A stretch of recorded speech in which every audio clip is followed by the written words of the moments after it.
지난 방송에서 이한 씨는 습격을 받아 피를 흘리며 쓰러졌다. 퇴원 후 그는 곧바로 지동만을 찾아가 대면했다. 지동만은 이한 씨의 약점인 선배 교도관을 이용해 그를 협박했지만 이한 씨는 굴하지 않고 끝까지 가볼 것이라고 맞섰다. 한편 형사 안서윤은 투신 시도 사건 신고를 받고 용걸산업으로 향했다. 투신을 시도한 이는 양복규로 그는 취업조건부 가석방으로 출소한 후 억울하게 회사 대표의 명품 시계를 도둑으로 몰려 크레인에서 몸을 던지려 했다. 양복규는 이한 씨와 인연이 깊은 인물로 이한 씨는 교도관이던 시절 아들을 위해 새로운 삶을 살고자 했던 재소자였다. 이한 씨는 양복규 사건을 직접 조사하기로 결심했다. 조사 과정에서 그는 회사 대표인 용진상의 행동에서 도박꾼의 기지를 발견하고 최화란에게 도움을 요청해 용진상을 불러들일 도박판을 마련했다. 동시에 안서윤은 지명섭 사건과 관련된 최정학을 계속 추적하고 있었다. 그녀는 최정학의 휴대폰이 켜진 것을 확인하고 그곳으로 출동했지만 그것은 오전그룹이 최정학을 잡기 위해 파놓은 함정이었다. 결국 최정학은 오전그룹 비서실장에게 붙잡히고 말았다. 용진상은 도박판 소식을 듣고 현금을 확보하기 위해 가석방 심사관인 김내경 교수에게 전화를 걸어 돈을 요구했다. 둘은 교정동반 기업인 용걸산업의 취업조건부 가석방 자리를 팔아 뒷돈을 챙기고 있었고 이 과정에서 양복규에게 누명을 씌우려는 음모가 밝혀졌다. 이를 알게 된 이한 씨는 진실을 드러내기 위한 본격적인 계획을 세우기 시작했다. 작전이 시작되면서 용진상이 도박장에 도착했지만 그는 만만한 상대가 아니었다.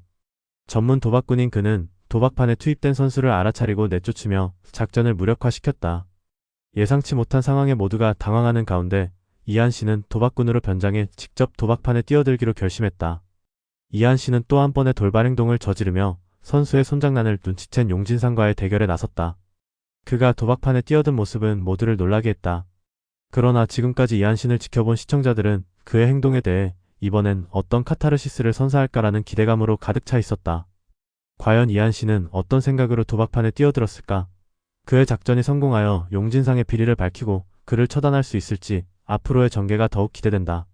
6회에서는 지명섭이 한국으로 돌아와 살인사건을 저지르는 모습이 그려졌다. 이한 씨는 양복규의 죽음에 대한 진실을 밝히기 위해 나섰다. 양복규는 누명을 쓰고 스스로 목숨을 끊었고 이한 씨는 그의 억울한 죽음을 조사하기로 결심했다.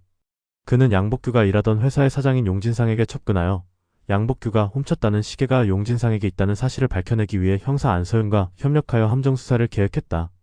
이한 씨는 용진상이 도박을 한다는 정보를 입수하고 최화란의 도움을 받아 도박하우스를 열었다. 하우스에서 문제가 발생하자 이한 씨는 직접 변장하여 도박판에 뛰어들었다. 결국 용진상은 최화란에게 돈을 빌리고 시계를 담보로 걸게 만들었다. 용진상이 내놓은 시계는 김내경으로부터 받은 물건이었고 이한 씨는 용진상과 김내경이 취업조건부 가석방 제도를 악용해 정재계 인사들에게 청탁을 받고 가석방을 도와준 사실을 밝혀내기 위한 증거를 찾고 있었다. 특히 이한 씨는 용진상에게 증거가 있다는 것을 알고 그를 압박하기로 했다.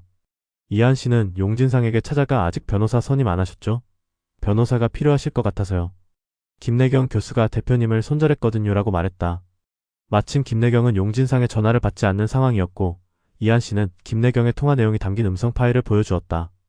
음성 파일 속에서 김내경은 누구요? 용걸산업 용진상 태표? 그 사람이 뭐요? 난 누군지도 모르는 사람입니다 라고 밝혔다. 이에 용진상은 김내경과의 거래 장면이 담긴 영상을 이한 씨에게 전달했다. 이한 씨는 김내경을 만난 뒤에 용진상에게서 받은 영상을 공개하며 증거는 확실하니까 구속은 피하기 힘들 것 같습니다. 자수하시죠 교수님이라고 말했다. 한편 지명섭은 한국으로 돌아와 최정학을 살해한 사건이 발생했다. 이 사건을 쫓고 있던 안서윤은 즉시 현장으로 출동했다. 지명섭은 이한 씨의 사진을 보고 우리 교도는 여전히 그대로네라고 언급하며 그에 대한 관심을 보였다. 과거 지명섭은 이한 씨이 교도관으로 재직하던 시절 가석방된 인물로 앞으로 두 사람 사이에 갈등이 벌어질 것으로 예상되며 긴장감을 더했다. 이번 회차에서는 이한 씨의 끈질긴 진실 추구와 지명섭의 폭기가 교차하며 극의 긴장감을 높였다. 결국 이한 씨는 용진상을 상대로 어떤 진실을 밝혀낼지 그리고 지명섭과의 갈등이 어떻게 전개될지 기대를 모으고 있다.